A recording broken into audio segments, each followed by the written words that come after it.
ياسين والقرآن الحكيم إنك لمن المرسلين على صراط مستقيم رب اشرح لي صدري ويسر لي أمري واحلل عقدة من لساني يفقهوا قولي آمين يا رب العالمين। আপনাদের হয়তো এই অসাধারণ সূরা থেকে কিছু না কিছু শেখাতে পারবো।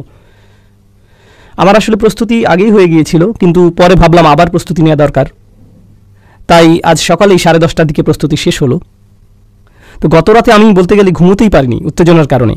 সূরা ইয়াসিন নিয়ে আমি আসলেই এত উত্তেজিত যে যত দূর সম্ভব করতে চেয়েছি, যদিও আমার সর্বোচ্চ প্রচেষ্টাও কোরআনের অসীম প্রজ্ঞার কাছাকাছিও যেতে পারবে না। তো আজকে শুরু করতে চাচ্ছি আজকের প্রোগ্রামের ছোট একটা পরিচিতি দেবার মাধ্যমে। শুধু আজকের সময়সূচি বা বিরতি এগুলো না, বরং আমরা আসলে কি করব আর কিভাবে আমি এই সূরার অধ্যয়ন করেছি সেই বিষয়। তো আমি যখন আমার সহকারী ও গবেষকদের নিয়ে কোনো সূরা গভীরভাবে অধ্যয়ন করি, আমরা যত পারি তাফসীর দেখার চেষ্টা করি, বিভিন্ন মুফাসসিরদের মতামত দেখা, বিভিন্ন ভাষাগত উৎস দেখি, অভিধান ইত্যাদি দেখি। এই সব কিছু আমরা একত্র করে প্রত্যেক আয়াতের নিচে বিশাল নোট তৈরি করি। তখন দেখা যায় যে প্রত্যেক আয়াতের নিচেই প্রচুর প্রচুর তথ্য জমা হয়ে যায়। ইমাম ইবনে কাসির কি বলেছেন, ইমাম কুরতুবী কি বলেছেন রাহিমাহুল্লাহ, ইবনে আশুর কি বলেছেন, রাজি কি বলেছেন, লিসানুল আরব কি বলে, ইত্যাদি ইত্যাদি ইত্যাদি। তাহলে দেখুন, এক আয়াতের নিচে প্রায় 20 পৃষ্ঠার নোট। এরপর এর সবগুলো পড়ে বুঝে সেটার অর্থ বের করতে হচ্ছে। কিন্তু আমরা এখানে কিন্তু সেটা করছি না। সেটা হলো আমার কাজ। ছাত্র হিসেবে আমার কাজই হলো সেটা, কিন্তু শিক্ষক হিসেবে আমার কাজ একদমই ভিন্ন। আমি এখানে আপনাদের বলতে আসিনি যে এই বইয়ে এটা বলেছে, ওই বইয়ে এটা আছে, সেই বইয়ে সেটা আছে। আমি এগুলো কিছুই বলবো না। আমার কাজ হলো সেই সমস্ত তথ্যগুলো প্রক্রিয়াজাত করে সেখান থেকে সেরাটা আমি যেভাবে বুঝেছি তা আমার ছোট বোনকে বোঝানো। তার বয়স 20-এর উপরে, তার কোনোই আরবির জ্ঞান নেই, ইসলামিক স্টাডিজেরও জ্ঞান নেই তেমন। আমাকে এই সমস্ত জিনিস একত্র করে মহান ইমামদের কথাগুলো, অসাধারণ বুঝগুলো নিয়ে এমনভাবে বলতে হবে যেন এখানে অডিয়েন্সের মধ্যে বসে থাকা কোনো অমুসলিমও সেটা বুঝতে পারে। তো কাজটি কিন্তু অনেক কঠিন, মানে ভারী এসব একাডেমিক বিষয় নিয়ে সহজে বোঝার মতো ভাষায় ব্যাখ্যা করা, তাই না? তাই আপনারা দেখবেন যে আমি অনেক মুফাসসিরদের উক্তি টানছি না।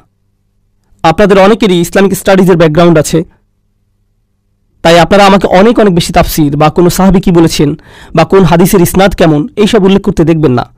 তাই ভাবতে পারেন এই সবই হয়তো বানিয়ে বলা, কিন্তু সেগুলোর ভিত্তি আসলেই আছে। আর আমার উদ্দেশ্য হলো, যেহেতু এই সমস্ত গবেষণা সংকলিত হচ্ছে, তাই আজকের বক্তব্যগুলো সেসব নোটের সম্পূরক হতে পারে। যারা আরও জানতে চান তাদের জন্য তো গবেষণা হয়েই আছে। যারা গভীর পড়াশোনা করতে চান আরবি সোর্স থেকে, তারাও সেগুলো করতে পারবেন ইনশাআল্লাহ তাআলা। কিন্তু আমাদের বাকিদের জন্য সেটা নয়। তাহলে আজকের প্রোগ্রামের বিষয় সম্পর্কে প্রথম বিষয় হলো এটা। আমি সবকিছু সহজভাবে বলার চেষ্টা করব যেন সবাই বুঝতে পারে বিইজনিল্লাহ। দ্বিতীয় বিষয়টি হলো, আপনাদের সূরাটির আউটলাইন হিসেবে বলি। আজকে যে সূরাটি পড়ব, সূরা ইয়াসিন, এটি 6টি অংশে বিভক্ত, মানে সূরাটির 6টি ভাগ আছে। অর্থাৎ আমরা অন্তত 6টি সেশন করার চেষ্টা করব, আর প্রত্যেক সেশনে একটি অংশ কভার করার চেষ্টা করব। আমাদের চেষ্টাটি হবে এমন, যদিও এরপর আরও কিছু সেশন থাকবে। এই 6টি অংশ শেষ করার পর আমরা আবার পেছনে ফিরে দেখব, কিছু কিছু জিনিস যা ফেলে এসেছি খুঁজে বের করব। তাই এই অনন্য সুন্দর সূরাটির 6টি অংশ শেষ করার পরেও হয়তো আরও 1টি বা 2টি সেশন করতে হবে। তো চলুন এখনই শুরু করা যাক, কারণ আমাদের অনেক কিছু শেষ করতে হবে। 83টি আয়াত, কিন্তু কম কথা নয়, অনেক অনেক। শুরু করি তবে ইনশাআল্লাহ তাআলা। সূরাতু ইয়াসিন। বিসমিল্লাহির রহমানির রহিম। ইয়াসিন সূরাটি নাজিল হয়েছিল মক্কার যুগে, নবী সাল্লাল্লাহু আলাইহি সাল্লাম মদিনায় হিজরতের আগে। আর এই সূরাটি আল্লাহ শুরু করেছেন ইয়া এবং সিন অক্ষর দিয়ে। পুরো কোরআনে এটা একবারই এসেছে। আপনারা আগেই শুনেছেন আলিফ লাম মিম অথবা কফ হা ইয়া আইন সদ ইত্যাদি। কোরআনের অনেক সূরাই এমন অক্ষর দিয়ে শুরু হয়। এই সবগুলোর মধ্যে যে মিলটি রয়েছে, অন্তত বেশিরভাগের মধ্যে মিল যেটা আছে তা হলো সবগুলো এই অক্ষর দিয়ে শুরু হয়, তারপর কোরআন সম্পর্কে কিছু একটা বলে। আলিফ লাম মিম অক্ষরগুলো দিয়ে শুরু করে আল্লাহ কোরআন নিয়ে কিছু একটা বলেন, যেমন যালিকাল কিতাবুল লা রাইবা ফিহ অথবা তিলকা আয়াতুল কিতাবিল মুবিন, কিছু একটা। এভাবে সবগুলো কোরআনের এক ধরনের ভূমিকা স্বরূপ। এই অক্ষরগুলোর মধ্যে মিলের একটি হলো বেশিরভাগ সময়ে সেগুলো কোরআনের ভূমিকার মতো। তবে একটা সুস্পষ্ট ব্যতিক্রম হলো গুলিবাতির রুম। আলিফ লাম মিম গুলিবাতির রুম, রুম বিজিত হয়েছিল, রোম হেরে গিয়েছিল। কিন্তু আমার মনে হয় যদিও এটা ব্যতিক্রম, তবুও তা একই পথ বরাবর, কেননা সেটাও কিন্তু আল্লাহর এক অলৌকিকতার বর্ণনা। যখন রোম পরাস্ত অবস্থায় ছিল, পার্সিয়ানরা তাদের দখল করে নিয়েছিল, তখন আল্লাহ বললেন 10 বছরের মাঝেই তারা আবার বিজয়ী হবে, 10 বছরের মাঝেই তারা ঘুরে দাঁড়াবে। যদিও তখন তারা সম্পূর্ণরূপে ধ্বংস ছিল। এটা তখন কুরআন অনেক আগে থেকেই ভবিষ্যৎবাণী করে রেখেছিল। এটা বিশ্ব মানবতাকে চ্যালেঞ্জ করে বলেছিল যে দেখো এমন হয় কিনা, মানে নিজের সম্পূর্ণ বৈধতা এর উপর রেখে দিয়েছিল। যেমন দেখুন আল্লাহ কোরআনে বলছেন, যেই রোমান সাম্রাজ্য পার্সিয়ানদের দ্বারা পরাজিত হয়ে আছে তারাই 10 বছরের মাঝে ফিরে আসবে। শুধুমাত্র আরবের মরুভূমির একজন মানুষ এটা নিয়ে কথা বলছে। যদি এমনটা না ঘটে, তবে কোরআনের সবকিছুকেই প্রশ্নবিদ্ধ করা যাবে, সবকিছুই প্রশ্নবিদ্ধ হবে, সবকিছুই প্রশ্নবিদ্ধ হবে। মানে এভাবে পুরো ইসলামের বার্তার বিশ্বাসযোগ্যতাকে শুধু একটি বক্তব্যের হাওলায় ছেড়ে দিয়েছেন, তাই না? শুধু একটি দাবি। আর আসলে পুরো কোরআনেই কিন্তু এমন। কোরআনের মতো কোনো কিছু বানিয়ে দেখাও না কেন? এটা যে আল্লাহর পক্ষ থেকে না, সেটা প্রমাণ করে দেখাও। মানে কোরআন নিজের বিশ্বাসযোগ্যতাকে প্রশ্নবিদ্ধ করার চ্যালেঞ্জ করেছে বারবার। এভাবে এটা অন্যান্য হুরুফের সাথে মিলে যাচ্ছে। এই হুরুফ মুকাত্তাআত নিয়ে আরেকটা বিষয় হলো, যদিও আমি ইয়াসিন শব্দ নিয়ে বেশি সময় খরচ করতে চাই না, আপনাদের অনেকেই হয়তো শুনেছেন যে সূরা ইয়াসিন হলো কোরআনের হৃদয়। এটা শুনেছেন না আগে? আর হয়তো আপনাদের অনেকেই এজন্য এখানে এসেছেন। আপনারা পাকিস্তানি, সারা জীবন এটাই শুনেছেন। কিন্তু এটা আসলে কোনো বিশুদ্ধ হাদিস নয়। যদিও শুনে খুব ভালো লাগে, আমরা একে অস্বীকার করছি না, আমাদের ঐতিহ্যের অংশ এটা। তবুও এটা কিন্তু প্রমাণিত নয় যে এটাই কোরআনের হৃদয়। যদিও এটা অনেক বিখ্যাত, তাও ভালো। অন্তত একটা সূরাকে তো আমরা যত্নার্থী করি, সেজন্য ভালোই। উপমহাদেশের জন্য কাজেই এসেছে এটা। তো যাই হোক, এই অক্ষরগুলোর ব্যাপারে কথা হলো যে এই হরফগুলো কিন্তু স্বয়ং নবীজি সাল্লাল্লাহু আলাইহি সাল্লামের কাছে অপরিচিত ছিল। খুবই গুরুত্বপূর্ণ। আমাদের নবীজির ব্যাপারে কোরআন গর্ব ভরে ঘোষণা করছে যে তিনি পড়তে জানতেন না, উম্মি। তিনি সদ্য জন্ম হওয়া কোনো বাচ্চার মতো নিরক্ষর ছিলেন। সেখান থেকে উম্মি শব্দটি এসেছে, ঠিক আছে? আর তাই যিনি পড়তে জানেন না, ওয়ালা তাখুতুহু বিয়ামিনিক ওমা কুনতু তাতলু মিন ক্বাবলিহি মিন কিতাবিন ওমা তাখুতুহু বিয়ামিনিক, তুমি তো নিজের হাতে এটা লেখনি, এমনকি তুমি তো এর পূর্বে এমন কিছু কখনোই পড়নি, তুমি নিজের হাতে এটা লেখনি। এখন যে মানুষ পড়তে লিখতে জানে না, যে অক্ষর সম্পর্কে কিছুই জানে না, আপনি যদি শুধু একটা ভাষায় কথা বলতে জানেন আর কেউ এসে বলল ডাব্লিউ এর মানে কি, এর মানে কিছুই হবে না আপনার কাছে। তাই তিনি যে বলছেন ইয়াসিন, যেটার আরবিতে নিজস্ব কোনো অর্থ নেই, শুধুমাত্র যে লিখতে আর পড়তে জানে সেই জানে যে এটা ইয়া অক্ষর আর সিন অক্ষর। যে এটা জানে না তার সামর্থ্যের একেবারেই বাইরে এটা। তাই শুধুমাত্র ইয়াসিন শব্দগুলোর ব্যবহার শ্রোতাদের এই ইশারা দিচ্ছে যে রাসূলুল্লাহ সাল্লাল্লাহু আলাইহি সাল্লাম সম্ভবত এক ধরনের জ্ঞান পাচ্ছেন। কারণ শুধুমাত্র জ্ঞান অর্জনের সময় আপনি অক্ষর সম্পর্কে জানতে পারেন। তাহলে প্রশ্ন ওঠে, কে তাকে এই জ্ঞান দিচ্ছে? কারণ যদি বলেন যে তাকে কেউ শেখাচ্ছে, তিনি এই অক্ষরগুলো শিখছেন, তখন প্রশ্ন আসবেই যে শেখাচ্ছেটা কে তাহলে? তাই প্রত্যেকবার এই অক্ষরগুলো আসলেই প্রশ্ন ওঠে, কে তাকে এসব শেখালো? কে শেখালো এটা? আর প্রত্যেকবারই আল্লাহ কি করেন?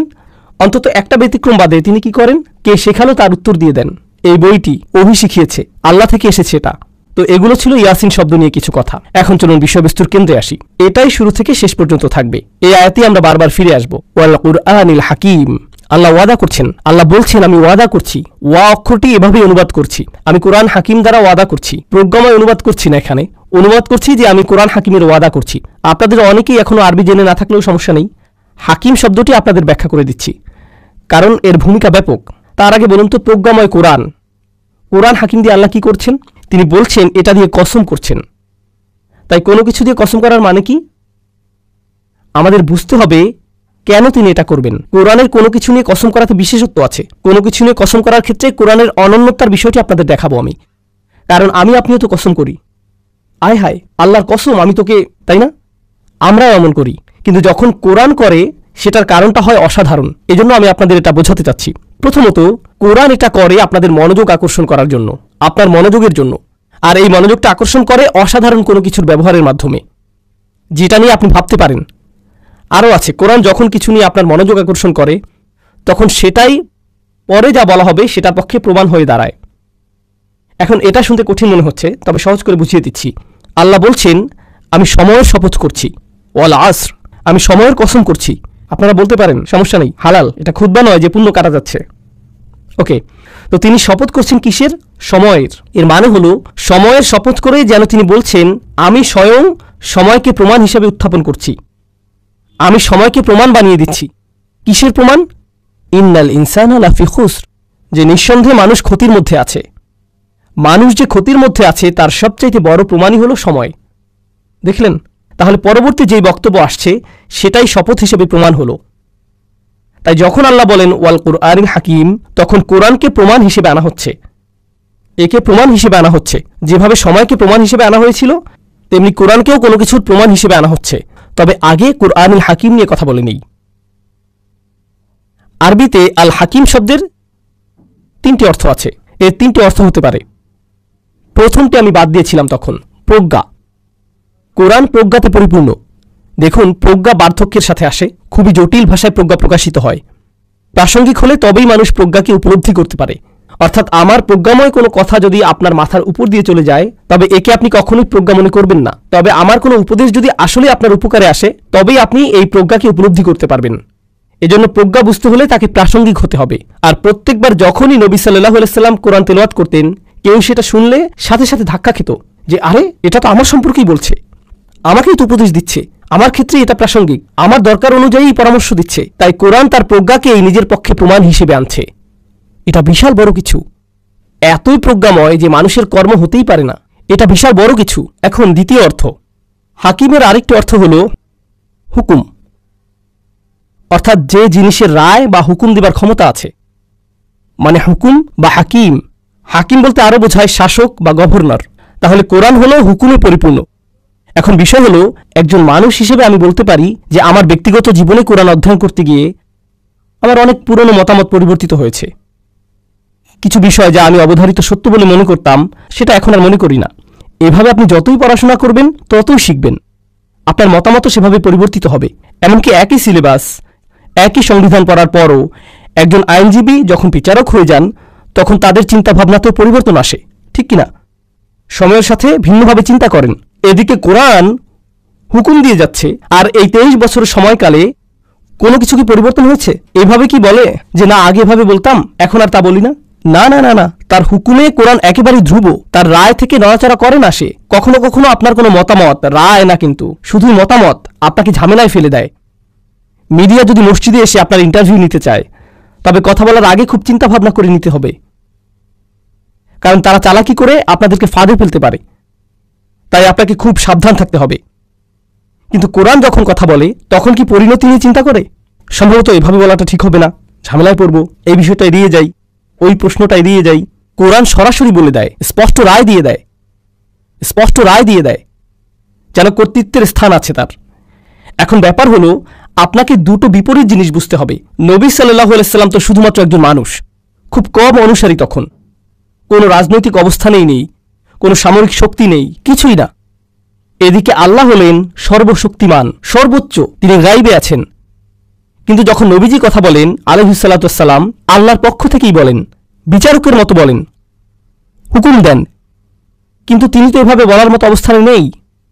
তিনি তো কোনো গভর্নর নন, লোকদের শাসক নন, তিনি ক্ষমতার অবস্থানে নেই। কিন্তু কথা বলবার সময় এমনভাবে বলেন যেন তারই হাতেই ক্ষমতা, কারণ তিনি আল্লাহর পক্ষ হতেই বলছেন। এখন কারো যদি ক্ষমতা না থাকে, তবুও ক্ষমতাশালীদের মতো কথা বলে, তখন সে সমস্যায় পড়বেই। আপনার হাতে ক্ষমতা না থাকলে ওভাবে কথা বলতে পারবেন না। কিন্তু এই কোরআন প্রতিনিয়ত রাসূলুল্লাহ সাল্লাল্লাহু আলাইহি সাল্লামের মুখ থেকে এভাবেই বলে যাচ্ছে।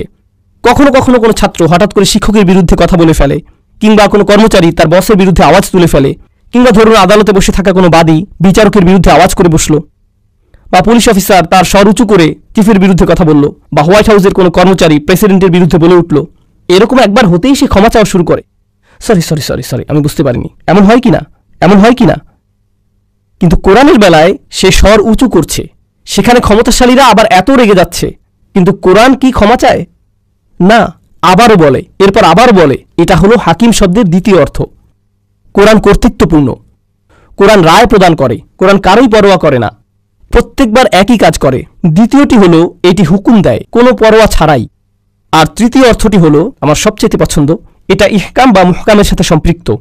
ইহকাম অর্থ হলো কোনো কিছুকে বেঁধে ফেলা, কোনো একটা বুনন তৈরি করা, ঠিক আছে, গাঁথনির মতো বা এরকম কিছু, মানে যেখানে প্যাটার্ন আছে। যখন এরকম লম্বা প্যাটার্ন থাকে তাকে আরবিতে ইহকাম বলে। জিনিস যখন একে অন্যের সাথে বাঁধা থাকে তাকেও ইহকাম বলে। কোনো কাজ যখন সম্পূর্ণ শেষ হয়ে যায়, যেমন ধরুন এই দেয়ালে কিছু কাজ হয়েছে দেখতে পাচ্ছেন, এখন এই দেয়ালের কাজ যদি শেষ না হয়ে থাকে তবে তা মুহকাম নয়। কিন্তু যদি কাজ পুরোপুরি শেষ হয়, দেয়ালের সবকিছু সম্পূর্ণরূপে সুন্দরভাবে শেষ হয়েছে, তখন তাকে হাকিমও বলা হয়। ওটার আরেকটা অর্থ এটা, অর্থাৎ কোরআনকে অতি নিখুঁতভাবে বুনন করা হয়েছে, সবকিছুর সাথে অতি নিখুঁতভাবে সংযুক্ত। অনেক সময় রাজনীতিবিদরা বক্তৃতা দেয়, সে বক্তৃতা লেখক থাকে, জানেন আপনারা, মানে যেমন প্রেসিডেন্ট নিজে নিজের বক্তৃতা লেখেন না, তার জন্য আলাদা লেখক আছে। কিন্তু তার প্রতিপক্ষ 5 বছর আগের কোনো বক্তব্য দেখিয়ে সেখান থেকে একটি অংশ নিয়ে বলতে পারে 2010 সালে আপনি এটা বলেছিলেন, কিন্তু এখন বলছেন উল্টো, যদিও তখনও আরেকজন বক্তৃতা লেখক ছিল, কিন্তু সে ভুল করে ফেলেছে। এখন প্রতিপক্ষ তার বিরুদ্ধে এটা নিচ্ছে, এমন কি হয় না? কিন্তু দেখুন কোরআনের বুনন কত শক্তিশালী ও নিখুঁত। আপনি বলতে পারবেন না যে ওখানে এটা বলছে আবার এখানে এটা বলছে, সবকিছুর নিখুঁত সংযোগ আছে।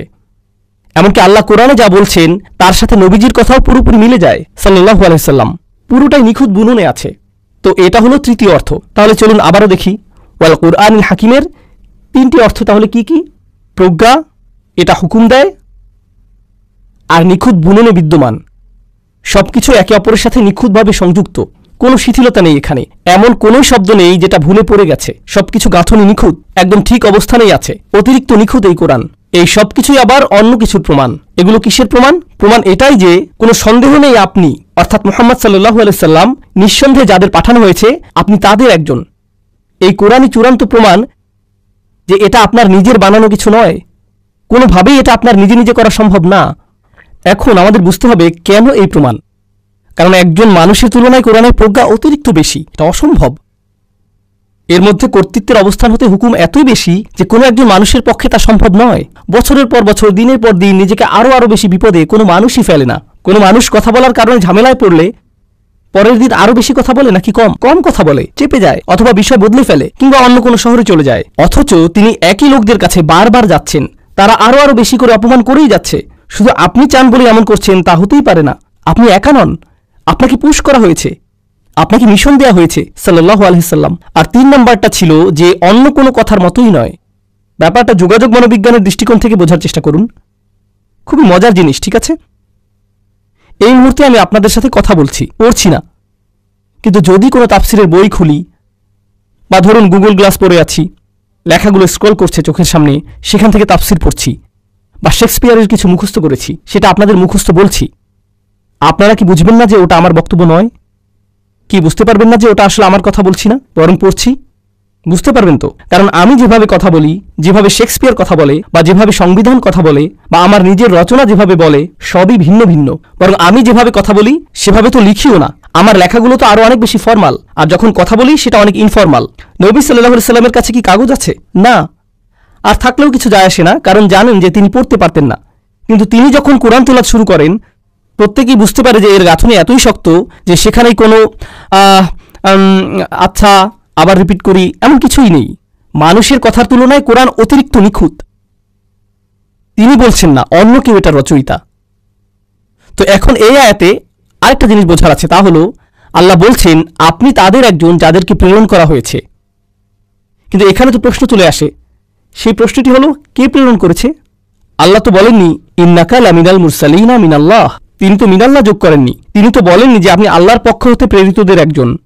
আল্লাহকে এখানে উল্লেখ করা হয়নি, শুধুই উল্লেখিত হয়েছে যে এটা হচ্ছে কোরআন, অবিশ্বাস্য এক তেলাওয়াত, এটা হিকমতে পরিপূর্ণ, হুকুম দেওয়ার ক্ষেত্রে প্রচণ্ড সাহসী, প্রচণ্ড শক্ত গাঁথনির।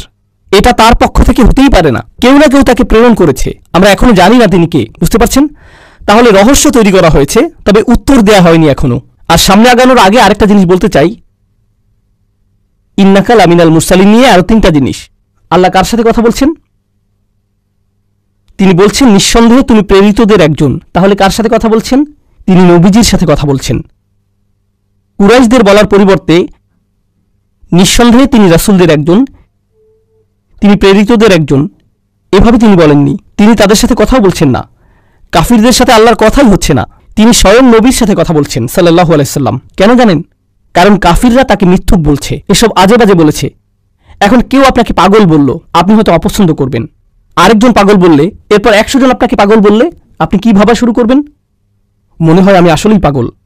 একজন আপনাকে মিথ্যুক বলল, আরেকজন মিথ্যুক বলল, চাচা আপনাকে মিথ্যুক বলল, আপনার কাজিন মিথ্যুক বলল, বিজনেস পার্টনার আপনাকে মিথ্যুক বলল, প্রতিবেশী মিথ্যুক বলল, রাস্তায় আপনাকে চেনে না এমন মানুষও আপনাকে মিথ্যুক বলল। এটা আপনার উপর প্রভাব ফেলতে পারে, তাই না? আপনার অন্তত কাউকে তো প্রয়োজন যে বলবে, আপনার অন্তত কাউকে প্রয়োজন যে বলবে যে এসবে পাত্তা দিও না, আমি বলছি তুমি মিথ্যুক নও, আমার কথা শুনো। তারা যে বলে সব ভুলে যাও, তারা যা বলে সব ভুলে যাও। দেখুন প্রোপাগান্ডার ধরনাটি কিন্তু এখানেই। তারা খবরে বলতেই থাকে এমন এমন এমন, মুসলিমরা কত কিছু, তার লিস্ট। আমরা এয়ারপোর্টে বা লিফটে মানুষকে নাকি ভয় পাইয়ে দেই, এলিভেটরের ভেতরেও তারা অস্বস্তিকর অবস্থায় থাকে। এই তো মাত্র গতকালই আমি লিফটে ঢুকলাম, ভেতরে একটা পরিবার ছিল, আমার ফ্লোরের বাটন চাপ দিলাম কিন্তু তারা চাপছিল না।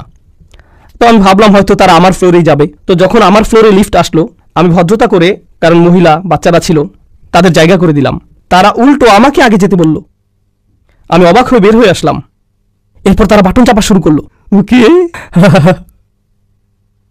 প্রোপাগান্ডা আসলেই কাজ করে। প্রোপাগান্ডা কাজ করে, কি অবাক কাণ্ড। ওকে, তো আমি বলছি যে এর প্রভাব আপনার উপরেও পড়তে পারে। তাছাড়া মুসলিমদের উপর কি নিজেদের বিরুদ্ধেই প্রোপাগান্ডার প্রভাব পড়ে না? আমরা কি আমাদের নিজেদের খারাপভাবে দেখতে শুরু করি না? হ্যাঁ, আমাদের পরিচয়ের জন্য ক্ষমা চাইতে শুরু করে দেই। আমাদের নিজেদের ইমামদেরকেই সেসব প্রশ্নগুলো করি যেগুলো অমুসলিমরা করার কথা। আমরা কেন এমন, এভাবে বলে কেন, কোরআন এমনটা বলে কেন? তারা তো বলে তোমাদের কোরআন এটা কেন বলে, আর আপনি বলেন হুজুর কোরআন পাকে এটার মানে কি? একই প্রশ্ন, আপনি একই প্রশ্ন কেন করছেন? কিন্তু দেখুন নবীজিকে কি বলা হচ্ছে সাল্লাল্লাহু আলাইহি ওয়াসাল্লাম, আপনার অন্য কারো থেকে সার্টিফিকেট নিতে হবে না। আমি আপনাকে বলছি যে আপনি প্রেরিতদের একজন, অন্য কারো বৈধতার দরকার নেই আপনার। আমি বৈধতা দিচ্ছি, সেটাই আপনার জন্য যথেষ্ট। অন্যদের চাপের কথার কোনো দরকার নেই। এখন আমার তৃতীয় পয়েন্টে আসছি। আল্লাহ কিন্তু শুধু বলেননি আপনি একজন রাসূল, তিনি বলেছেন আপনি তাদের একজন যাদেরকে পাঠানো হয়েছে। এর অর্থ কি? এর অর্থ হলো তিনি একা নন। কারণ যদি বলি আপনি মুসলিমদের একজন, তখন তার মানে হবে অনেক মুসলিম আছে। তাই যখন বলল আপনি প্রেরিতদের একজন, তার মানে নিশ্চয়ই প্রেরিত আরও অনেকেই ছিল। এখন নবীজি সাল্লাল্লাহু আলাইহি ওয়াসাল্লামকে বলা হচ্ছে যে আপনি নিজেকে একা মনে করলেও আপনাকে এমন মানুষজনের সাথে পরিচয় করিয়ে দেব যারা আপনারই দলে আছে, আরও বড় ভ্রাতৃত্বের বন্ধনে আবদ্ধ। আপনি যখন আপনার দলেরই আরও মানুষ খুঁজে পান, তখন অনেক মানসিক সাপোর্ট হয়। যেমন ইউনাইটেড স্টেটসে অনেকেই এখানে বসবাস করে, ইউনিভার্সিটিতে কোনো মুসলিমই দেখতে পায় না, কিংবা দেখে কর্মক্ষেত্রে কোনো মুসলিম নেই। এখন সে কেনাকাটা করতে দোকানে গিয়ে দেখলো একজন মাত্র লোক দেখতে মুসলিমদের মতো দাঁড়িয়ে আছে, হয়তো ফাতিহা মুখস্থ করার চেষ্টা করছে। এতেই সে এত খুশি, কারণ একটু সাপোর্ট হলেও পাচ্ছি, আমার মতো আরও একজন। কিন্তু নবীজি সাল্লাল্লাহু আলাইহি ওয়াসাল্লাম যখন রাসূল, তিনি তো একমাত্র রাসূল। কিন্তু আল্লাহ বলছেন পূর্ববর্তী রাসূলরা তো চলে গেছে, অনেক আগেই গত হয়ে গেছে, কিন্তু তিনি তার কথার মাধ্যমে তাদের জীবন দান করবেন। আল্লাহ পূর্ববর্তী নবীদের জীবন দান করবেন তাদের কথা বলার মাধ্যমে। তখন আপনি আপনার সাপোর্ট, আপনার সান্ত্বনা তাদের মধ্যে পাবেন। তাহলে প্রথম হলো বৈধতা, প্রথম সান্ত্বনা পাচ্ছেন আল্লাহর থেকে, আমি বলছি আপনি প্রেরিতদের একজন। আর দ্বিতীয়টি হলো তাকে বলে দেওয়া হচ্ছে যে শুনুন আপনি একটি দলের অংশ, তাদের মাঝেই আপনি প্রচুর সাপোর্ট পাবেন। আর তাই ইন্না শব্দটি প্রথমে এসেছে। কোনো সন্দেহ নেই আপনি হলেন প্রেরিত রাসূলদের একজন, কারণ সন্দেহ পোষণকারী অনেক আছে, কিন্তু আপনি কখনো সন্দেহ করবেন না। এখন এই আয়াত নিয়ে শেষ কথা, ইন্নাকা লামিনাল মুরসালিন। সব আয়াত এত লম্বা হবে না, সব আয়াত এত লম্বা হবে না, ভয় পাবেন না। যদিও আমাদের আরও 83টি আয়াত পড়তে হবে, তবে আমি সূরাটির শুরুতে এর চিন্তাভাবনাটি দেখাতে চাই। এরপর একটি থেকে পরেরটি, সেটা থেকে পরের আয়াত কিভাবে প্রবাহিত হয় সেটাও দেখাতে চাই। এটাই আমার কাজ এখানে ইনশাআল্লাহ। তো এই আয়াত নিয়ে শেষ যে কথাটি বলতে চাই তা হলো মুরসাল শব্দটি কিন্তু রাসূল হতে ভিন্ন। রাসূল শব্দের অর্থ হলো বার্তাবাহক, সহজ অনুবাদ। আর তাই কোরআনের কিছু দুর্বল অনুবাদে বলে যে আপনি রাসূলদের একজন, সেটা আসলেই ঠিক নয়। আরবিতে মুরসাল হলো ইসমে মাফউল, যার মানে যাকে প্রেরণ করা হয়েছে, কাউকে পাঠানো হয়েছে। এখন বার্তাবাহক আর পাঠানো হয় এমন একজন, এই দুইটার মাঝে কিন্তু তফাৎ আছে। আমি যদি বার্তাবাহক হই তবে বার্তা নিজের পক্ষ থেকেই দিতে পারি, হতেই পারে নিজের বার্তার বার্তাবাহক আমি হতে পারি। কিন্তু যদি আমি প্রেরণকৃত হই তাহলে এর অর্থ দাঁড়ায় আমার বার্তাটি অন্য কারো কাছ থেকে এসেছে, অন্য কারো কাছ থেকে এসেছে, আমার পক্ষ থেকে নয়, আমাকে এটার দায়িত্ব দেওয়া হয়েছে। এখন তাই নবীজি সাল্লাল্লাহু আলাইহি ওয়াসাল্লামকে বলা হচ্ছে যে নিঃসন্দেহে আপনি সেই দলের মানুষদের একজন যাদের একটি দায়িত্ব দেওয়া হয়েছে, আপনাকে একটি মিশনে পাঠানো হয়েছে। আপনি এটা পছন্দ করেন বলে বা চান বলে বা অন্য কোনো এজেন্ডা আছে বলে তেলাওয়াত করছেন না, বরং আপনার প্রাথমিক উদ্দেশ্য হলো আল্লাহর বান্দা হওয়া আর তার আদেশ পালন করা। তিনি এই কিতাব শুরু করেছেন ইকরা বিসমি রাব্বিক, আপনার রবের নামে পড়ুন, কর্তৃত্বের পদে থেকে। তাই আপনি কথা বলা মানেই আল্লাহর কর্তৃত্বের অধীনে থাকা। এই ব্যাপারটা পরে খুবই জরুরি হবে যখন আমরা পরের আয়াতে যাব। তাই নবীজি সাল্লাল্লাহু আলাইহি ওয়াসাল্লামের এই দায়িত্বের ব্যাপারটি তখনই বলবো। এখানে শুধু তাকে সান্ত্বনাই দেওয়া হচ্ছে না, বরং তিনি মিশনে আছেন সেটাও মনে করিয়ে দেওয়া হচ্ছে। কোনো কাজে আপনার দায়িত্ব কঠিন হলে দুটো জিনিস লাগে, আপনাকে সাহায্য করার, সমর্থন দেবার জন্য কাউকে লাগে। সে বলবে যে আমরা পারবো, এটা করতে পারবোই, আমি আছি তোমার সাথে, কোনো সমস্যা নেই। যে শুনুন আপনার হাতে আর মাত্র 4 ঘন্টা সময় আছে, দ্রুত কাজ শেষ করুন। এই আয়াতে সেটাও করা হয়েছে। তার মানে আপনার দায়িত্ব সম্পন্ন করার দুইটা দিক এখানে করা হয়েছে, একদিকে সাহায্য, সান্ত্বনা, বৈধতা, আবার অন্যদিকে মনে করিয়ে দেয়া যে শুনুন এই কাজ করতে হবে, আমি জানি কাজটি কঠিন কিন্তু এটা আমরা করতে পারবোই, এই বিষয়ে এটা ছাড়া কোনো বিকল্পই নেই।